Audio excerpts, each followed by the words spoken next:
Hey everybody, welcome back to Champ and Sons and our College Football 27 Dynasty series here as we are getting ready to continue our first season with Stephen F. Austin University.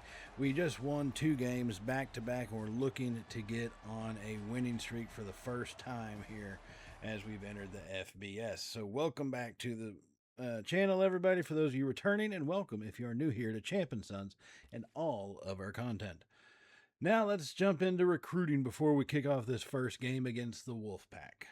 One of our bigger recruits we're now in a battle with Kansas State for. And that is bothersome. The good thing is we do have a lead for it, right? So I hate the fact we're trying to compete with a Big 12 school. That kind of throws a little kink into our plan. We've offered him the max that we can do of the 10 NIL, so I'm not sure really what else we can do from that point. We are struggling with hours remaining. We have maxed out the NIL, and we've done the hard sell. We've hit up all their hard sell points. So it's one of those, when you've done all you can do with some of these guys, it's really, I don't know what it's going to come down to, what it's going to depend on in the end. So Teamer, Brazil, Laredo, all these guys, even Kugbila, we're competing with these other schools that are essentially larger than ours. Maybe UTSA, it's not of a Kansas State size, but it is definitely larger.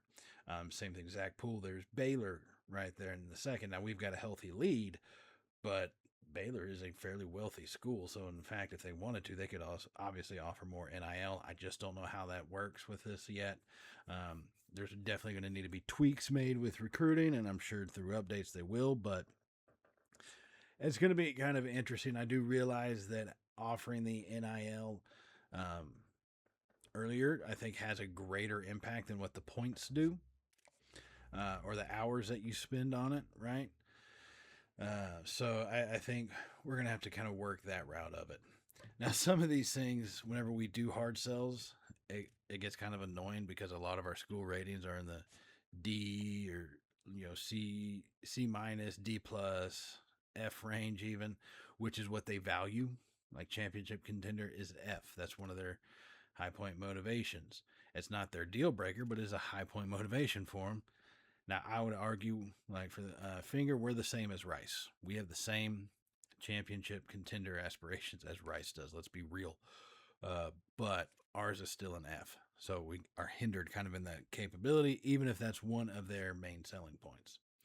Now, I did add on a 3-star Oscar Obi left guard. I wanted to see what we could kind of work with him. Now, downside is Pitt has offered him, and they are his number one choice, right?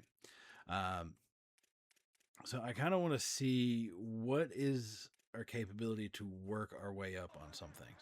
And right now, I just don't have it. I've got to get some guys to, commit, and then I'll be able to put some additional hours on them. So the only way to get that done is to start winning some more games here, and that's not going to be done if we keep playing defense like that. As let's jump into this first game against the Wolfpack. Gary Givens on the reception. This is their opening drive 12 minutes ago in the first quarter.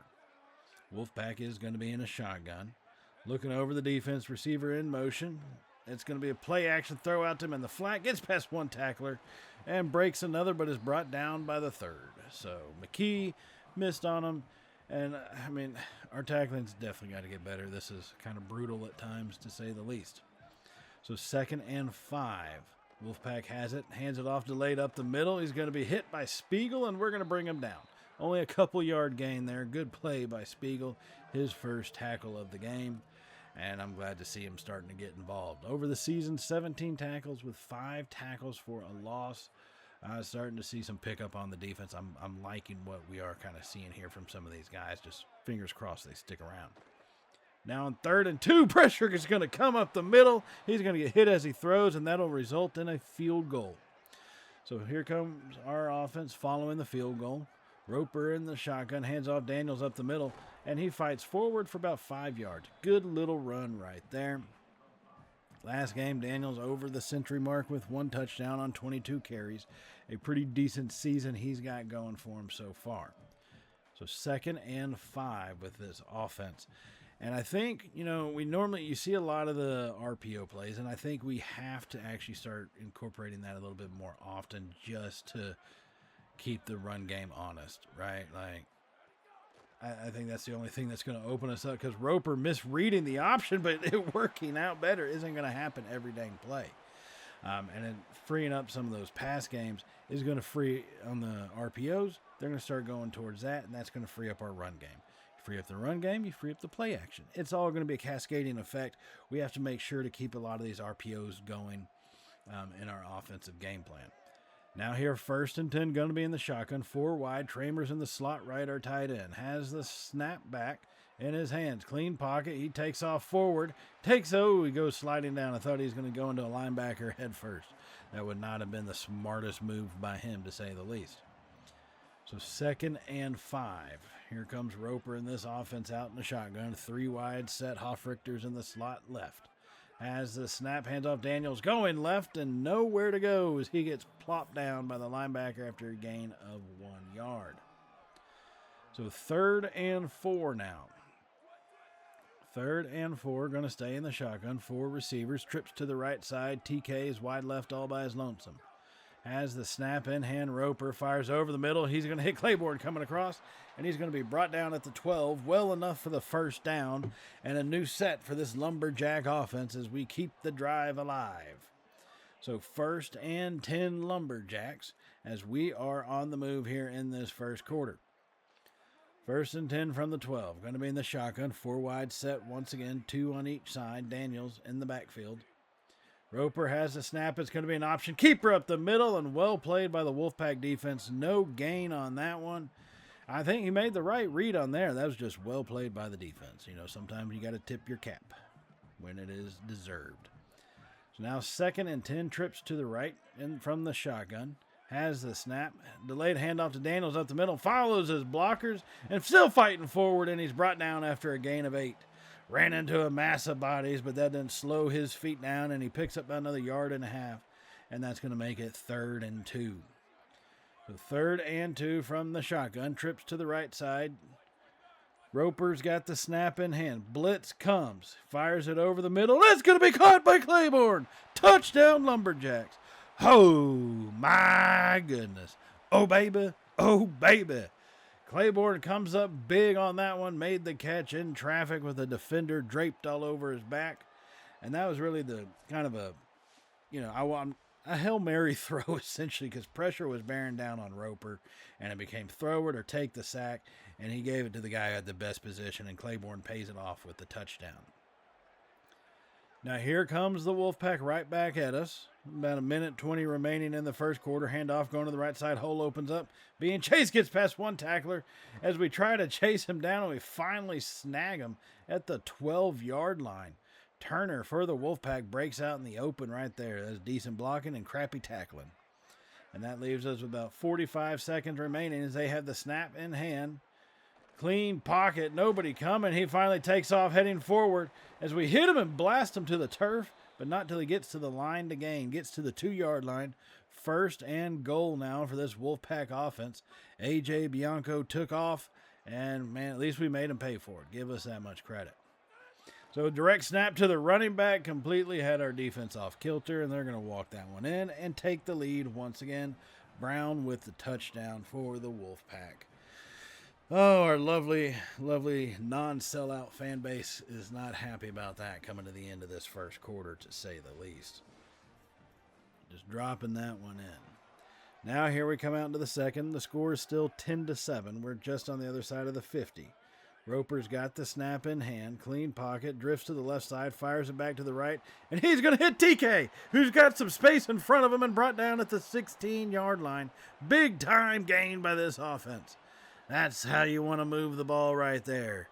As Roper found the time, gave his receiver the opportunity to get open, and TK came through for us. Big gain inside the red zone. 1st and 10 now by this Lumberjack offense. Has the snap.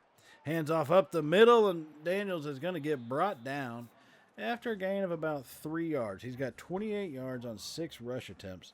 So not quite 5 yards a carry, but still not a very bad afternoon, to say the least. So 2nd and 7.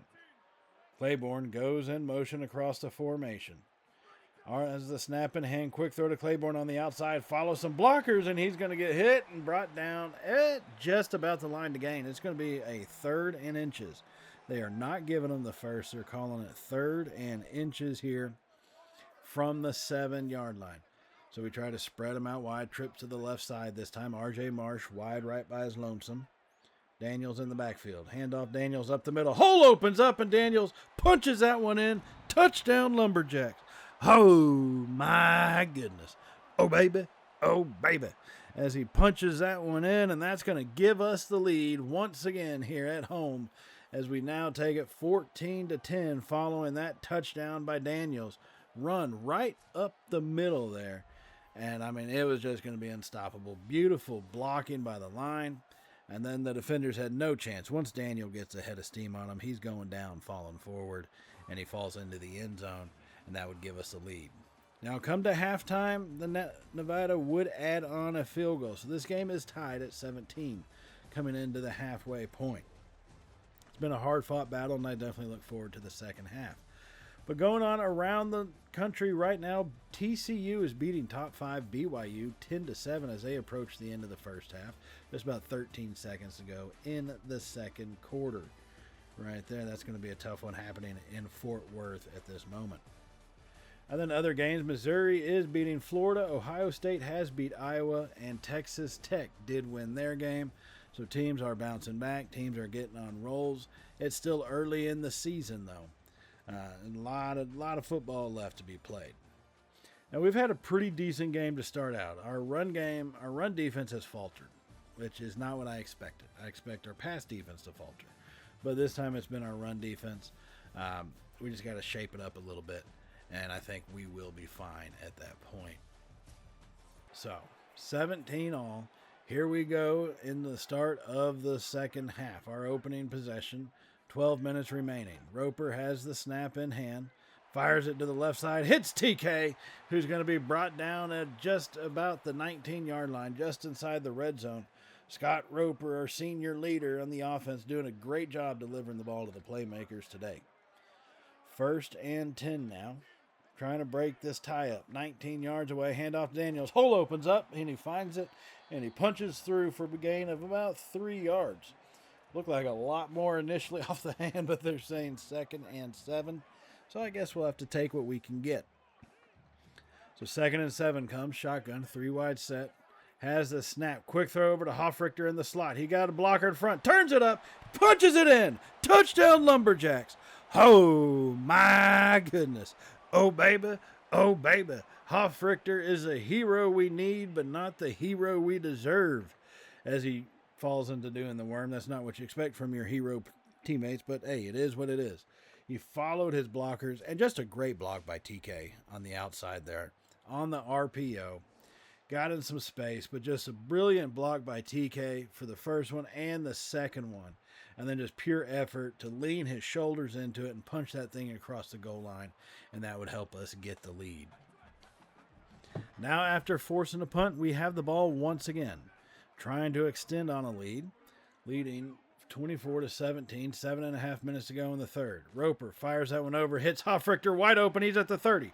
Pushes forward and brought down at the 26, 27-yard line as he came all the way across the field to make that catch as we are wanting to extend this winning streak.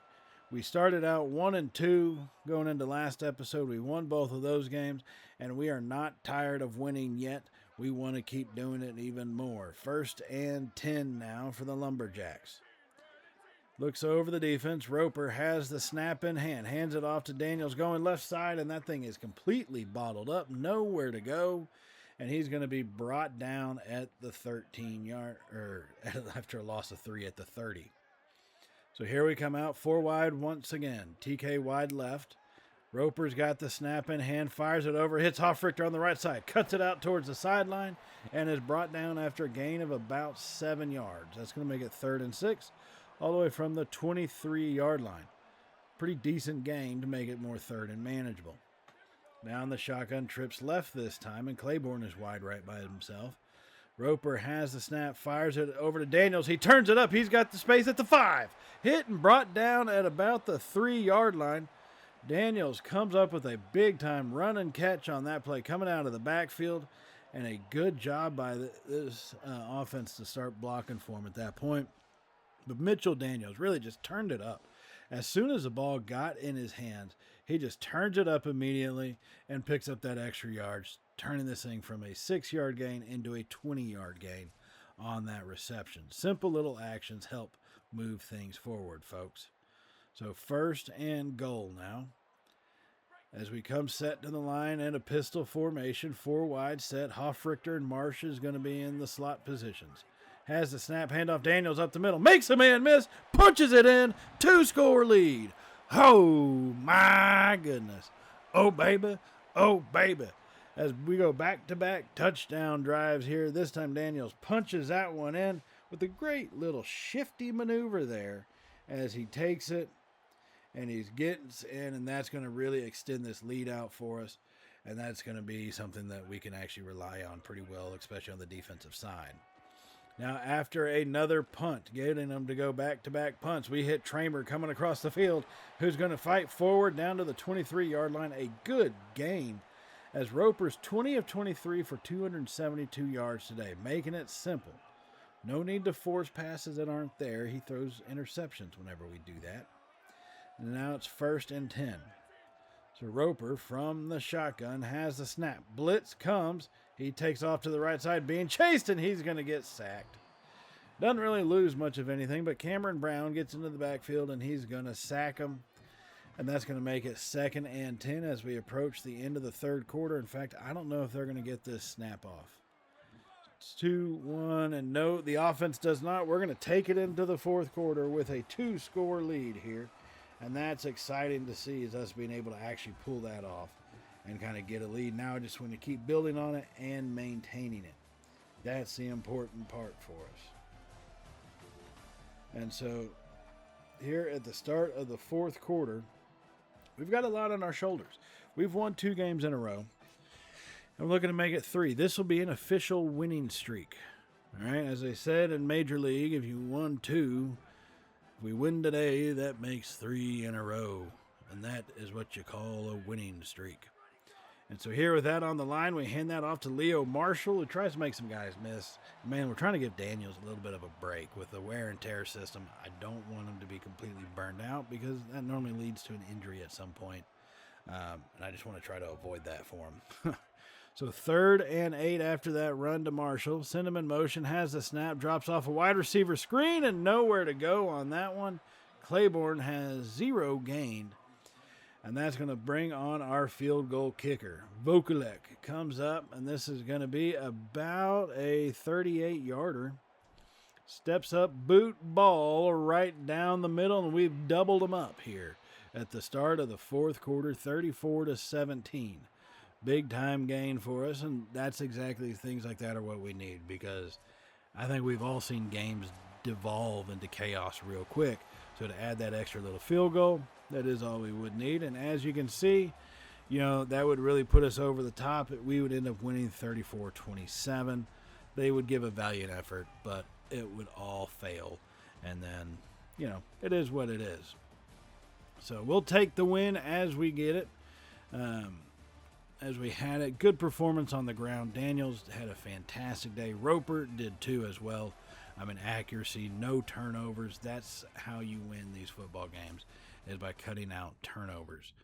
And then that's going to lead to some verbal commitment. Zach Poole, he verbally commits. And then Warren Teamer hard commits, coming out of Tulsa, Oklahoma, our 2-star right tackle, one of our top guys we needed. And verbal commit is Juan Lareyo, our quarterback hopeful. And then hard commit by Zach Poole. We did have a bye week in between, so that's why you saw the verbal and then hard commit. But I like how we have that happen. I like seeing these guys get finally committing over to us. It's going to free up some recruiting hours, which will help us on down the road, especially when we're in things like recruiting battles with UTSA and so forth. That's the kind of stuff that we need. So let's go ahead and make some changes since we have the hours. And like I said, the recording software is a little off, so you don't see it up at the top, but it's there. We're going to go ahead and put in some of the hard cells. Like I said, that's one thing that's interesting in this go around is how you do have all of their check marks come up real easy on what they value and all that kind of stuff for the hard cell, soft cell. All that comes up real easy. Ooh, Rice has overtaken us. I had a fear something like that would happen. Rice is a pretty rich school. So you got to kind of accept that there's a chance they come up and do some stuff like that. I don't like it, but I had a feeling that they could possibly do it. And like I said, I've hit my maximum NIL offer of 10. You know, I don't know why they won't let me go more than that, but hey, if I have the availability, I should be able to. Oscar Obi, we've given him the max. I've started up in his hours. I want to see what kind of progress we can do. It's hard to really judge that right now because, obviously hours plus NIL, that's a big deal. It's just how much is that impact truly for us, That's just the hard judgment call to kind of make at that point. So we're getting ready to hit the road and take on South Alabama. Beforehand, we need to look at some of our practice schedule here. We go through. Everybody's looking to be at full practice pretty much for the most part. We haven't really had very much injuries happen. I didn't turn down the injury slider very often, but we don't have anything that's more permanent week over week for the most part. At least keeping fingers crossed. Not yet. So with the full practice, Gainwell did well. Lincoln's got some. Kaufman, Foster, Donald. I don't know exactly with an increased composure. I'm not sure exactly how that plays into stuff. Especially since those guys are more some of our bench guys right now or sub guys. But, I guess we'll have to see how it goes. So what is this? The Jaguars of South Alabama. We are on the road. That nice little stadium they got. That thing's pretty dang decent. Hey, put it in the comments if you know if as a team builder, if you select a stadium of a current team, does the branding change? Because unlike in 25, I think my team had Memphis's, stadium, but you still saw like the Memphis logo or something on the Jumbotron. So let me know, does the logoing type stuff change? Just a curiosity of mine. As we're going to jump into this game here in the opening quarter. As South Alabama does fire that one over on a 1st and 10, pick up a yard. 12 and a half minutes to go in the first quarter. Jaguars with possession at their own 27-yard line. Pressure's going to get there, and holy Lord, we got back there really fast. Jesus, coming right off the edge. Brandenburg with the sack. They had no chance at that one to avoid it. As Ian Brandenburg came flying off the edge. He's been doing well for us. We saw him in the Texas game get a sack on Arch, but he's been relatively silent for the most part in these other games in between, having a play here or there, but for the most part silent. So I'm glad to see him starting to step up pretty early in a game like this on the road, conference game that we definitely need. On 3rd and 16, drops back once again, fires it to the left side, and he's going to overshoot his receiver, and they would be forced to punt. So here we come back following that punt. Roper's got the snap in hand, fires over the middle. He's going to hit TK, who gets brought down after a short gain, but it's more than enough for the first down. So it is going to be 1st and 10. So 1st and 10 Lumberjacks here as we are well into Jaguar territory at the 30-yard line. Staying in the shotgun, 3 wide. TK, he takes off in motion across the formation, has the snap. It's going to be a little jet pass. He takes it up the middle, turns it up, and is brought down. Hit that edge, then just cut it straight up. And he's going to get about 9.5 yards on 1st and 10 to make it 2nd and inches. Now Roper from about the 20-yard line is in the shotgun. 3 receivers left. Has the snap, hands it off Daniels up the middle. Hole opens up, cuts it out to the left side, and almost got around him. He is brought down at the 17, but that is more than enough for the first down, so we got a brand new set for us. Here, 1st and 10 inside the red zone from the 17-yard line. Staying in the shotgun, 2 receivers left. Kipper's in the slot position. Hoffrichter technically behind him wide. Blitz comes, fires that one up over the middle, looking for Claiborne, and he had it in his hands. Oh, my goodness. He dropped that one, and Claiborne had it, and it just got knocked out at the last second. He should have caught that, is what I'll say. So now 2nd and 10. Drops back for the pass. Hits Hofrichter coming around. He's got speed. He's got the end zone. He's got the opening. Touchdown, Lumberjacks. Oh, my goodness. Oh, baby. Oh, baby. What a throw from Roper to Hofrichter coming across the field. You can't put a linebacker on him. I mean, that's the matchup we really do look for, but you cannot put a linebacker on this receiver, and he's going to run away every single time, and he does there. And just a great play by this offense, great execution, and now we've got the lead here in the first quarter. So that's positive to see for us. Now later in the first here, we have a 2nd and 6. As we'll send a snap and hand, and then Tramer goes across the formation, has it. Roper drops back, waits, fires that one deep down the right side. He's going to hit Claiborne. What a catch! As he's brought down at the 24-yard line here. Way to throw and catch on that one. Gave Claiborne the time to get open, the patience in the pocket. The comfortability, though, being in that pocket. Now, Claiborne looks a little worse for wear here, looking at his wear and tear there. But you know what? Hey, if he's in, he's in. So I do look, and we did go and put in R.J. Marsh in his position for now. So 2nd and 10. Hand that one off to Leo Marshall up the middle. Makes one guy miss, and he's going to be brought down at about the 16-yard line. Oh, they're actually going to take Claiborne out. I didn't see the injury notification. He is out with back spasms for the time being, so it means he'll probably be back in within a play or two. That's how EA works. So 2nd and 3. Roper drops back, fires that one over the middle, and that's going to be intercepted by the defense. And here they come right back at us with it as Roper tries to make the stop, and we finally get him pulled down. The last thing we needed to have happen, and especially in the end zone, taking points away. This could be, if they score a touchdown, that's a 14-point turnaround. We cannot have mistakes like that occur. I mean, I guess he did get hit while he threw it, but still, just cannot do it.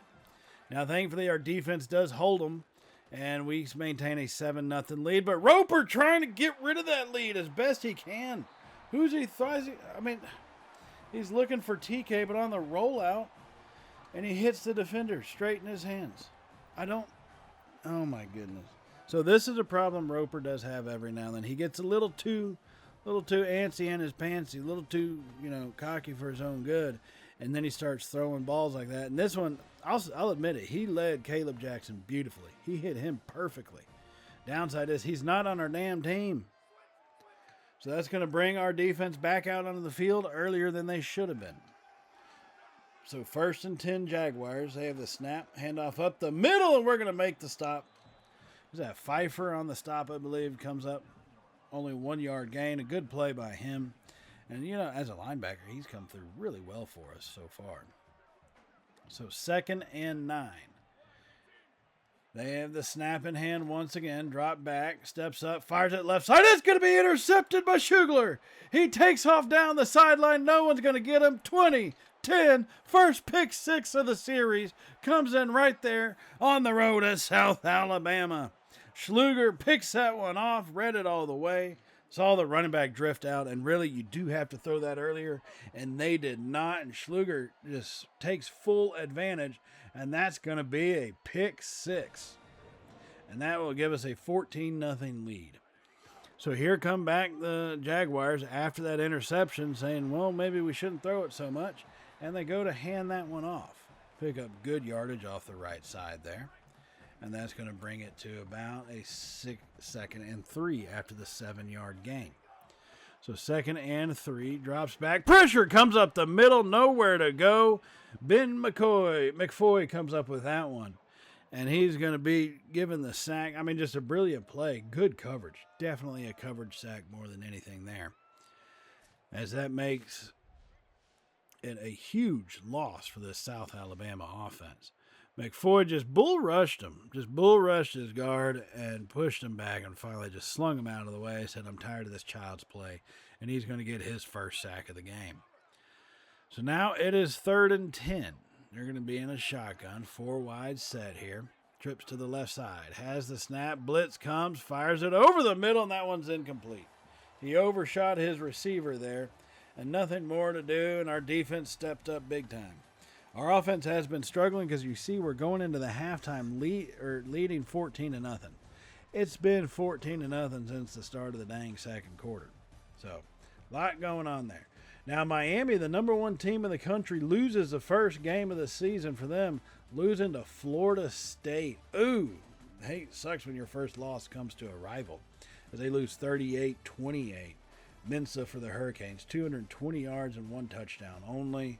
Gonna have to perform better than that. Contrarian Wisner for the Seminoles did well. Baylor takes out top 10 TCU. SMU loses to Virginia. And Auburn is leading Georgia at halftime.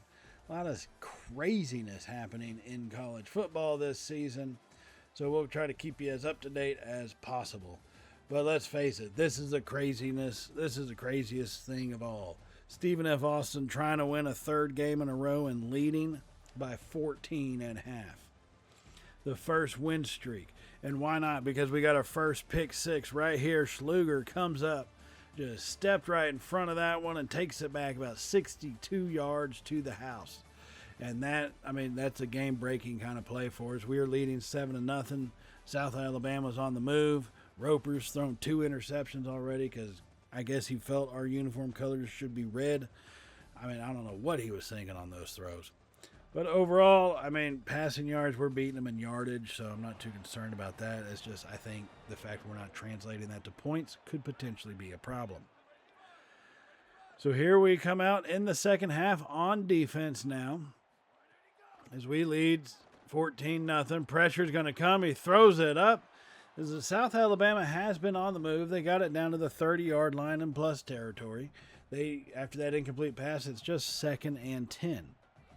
So staying in the shotgun. 3-4 receiver set here. Has the snap. Handoff going to the right side. Gets hit and brought down. Schluger said, "Not on my watch, fellas. I'll catch it. I'll tackle you. I'll do whatever we need to do." And that's going to be a good play, bringing him down for a 1-yard loss right there. So 3rd and 11 now. 3rd and 11 from the shotgun. 5 wide set. Looking over the defense. Trying to find something to make happen. Blitz comes. It's caught up. He throws it deep down the left side. That one's going to be batted away. Almost intercepted again. As that one falls incomplete, makes it 4th and 11. Now they're already talking about going for it right now. It's 4th and 11. It's just the start of the third quarter. Plenty of football left in this game, but they are going for it. This is a big-time moment for our offense. 4th and 11, or our defense, 4th and 11. They've got the snap. Pressure comes over the middle, and that one falls incomplete. Turnover on downs.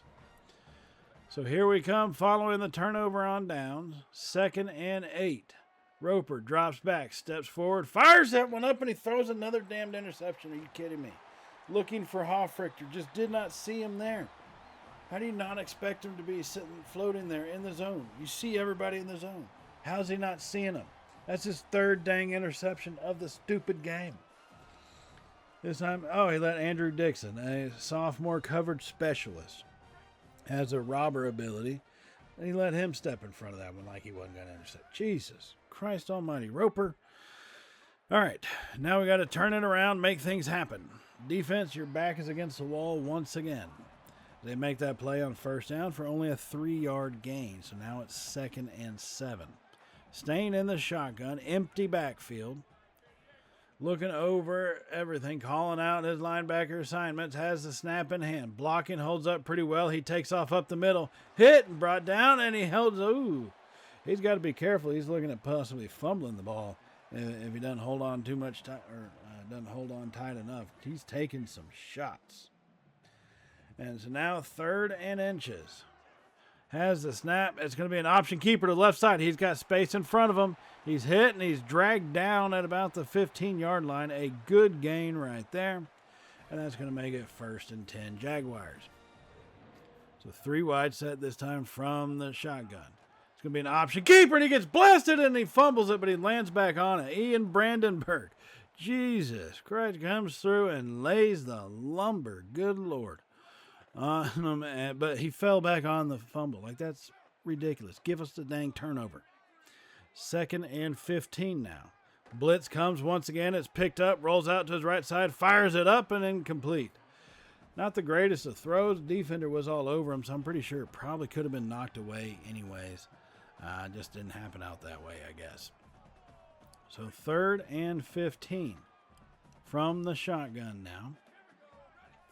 He claps his hands, has the snap, takes off left side. He's got an opening in front of him, hit and dragged down out of bounds at the 14-yard line. That's going to make it 4th and 9. And now they are going to go for it. Maybe they went for it earlier just because they know their kicker didn't have the leg in them to do it. Oh, just maybe, though. Just maybe.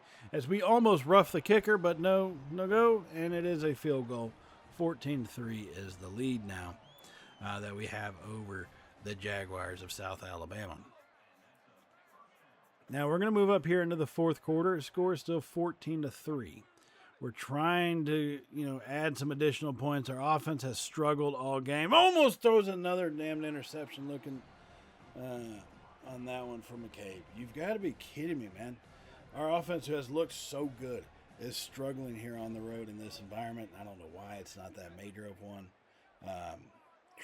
We're trying to get some additional points. I think if we're at a stage where if we can get an additional touchdown, we can almost lock this game away. And TK is trying to get us that one as he's breaking tackles and picking up additional yards. It's going to be 3rd and 3. TK looking a little hobbled there. I'm not sure if we're going to be able to get him out in time. No, we're going to have to pull him here in a little bit as long as this drive stays alive. But we do need to get him pulled out. Now, quick throw to the left side, and we do hit TK before we pull him out. Because he's hobbled, why not give it to him once more? He makes the catch, and it's 1st and 10. So 1st and 10 now from the 29-yard line. Roper claps his hands. Has the snap. Delayed handoff. Daniels up the middle. Nowhere to go on that one. Hoffrichter failed to get his block. And they are going to bring us down relatively easy. Now another little injury out there. Looks like it is Daniels that's going to be injured. Oh, are you kidding me? Yep, Daniels is out. We're going to have to see what happened with him. Hopefully it's not too bad. But Graves does come in for him, so Roper drops back, fires over, and he's going to hit Tramer. But I don't know how they consider that a loss of yards. He was at least 3 yards in front by the time he caught the ball. But they're not giving it to us. That's how that play, I guess, seems to work out. So on 3rd and 11, Roper fires that one over. He's going to hit McCabe, who gets forward, but not all the way. And he picks up a good few yards, but gets it down to the 24-yard line, and that's going to leave us with a 41-yard field goal opportunity. Just over 7 minutes remaining here in the 4th quarter as we try to make it a 2-score lead.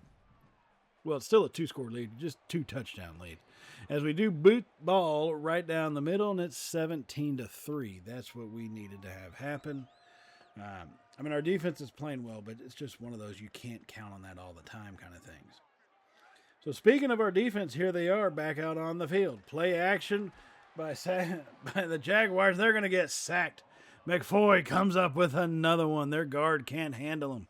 Their guard doesn't know what to do. Ben McFoy is just making him look like a little child out there.